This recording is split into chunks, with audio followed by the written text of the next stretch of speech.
us, we tend to struggle with misalignment. We might be tipping our bodies side to side or collapsing on one side more so than the other. This is pretty relevant if you've ever carried kids before, or you might be holding a phone or device, or carry a heavy handbag on one side. You can see that there is a collapsing down of my joints, specifically medially into the feet or pronating into my foot, medial rotation of the knee joint, and my hips are now twisted and out of alignment. This means that the fascia is going to migrate to certain areas of the body to start to bring the body back up because it is falling down. This creates adhesions around the patella, around the foot, around the calf, and also around the hip and the lower back, because I am training my body to be in this posture for 10 years, 20 years, 30 years, or whatever it might be, and I am constantly out of alignment.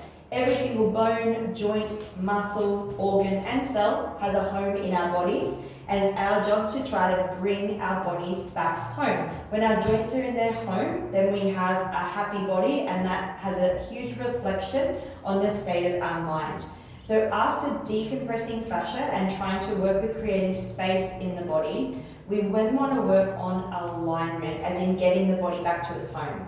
You'll see here that if I pattern my body this way for 30 years, I'm going to be struggling with knee pain, possibly knee surgery, because my knee is in a constant rotation inwards. The knee is a hinge joint, and it doesn't like it if we start to pronate and collapse inwards. That means that over time we are going to be battling not just knee surgery, but hip surgery, because my hips are rotating inwards as well. So what I want to start to do is I want to strengthen the muscles in my feet to lift up the arch so that the knee is in its perfect alignment.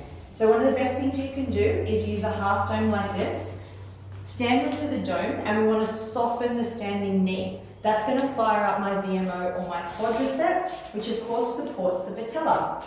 Alright, from here, I'm on the tripod of the foot, as in the two balls of the foot and the heel, and I'm just going to practice standing and balancing. Now, the main thing is I'm trying to do here is to stay relatively relaxed, so I need to diaphragmatically breathe to do that. My shoulders are relaxed, my lips are sealed, and I keep a soft knee bend to start to fire the quad and the glute to strengthen all the stabilizer muscles around the ankle, the knee, and the hip. And I'm also getting this really beautiful organic hip mobility whilst I'm balancing onto the beam.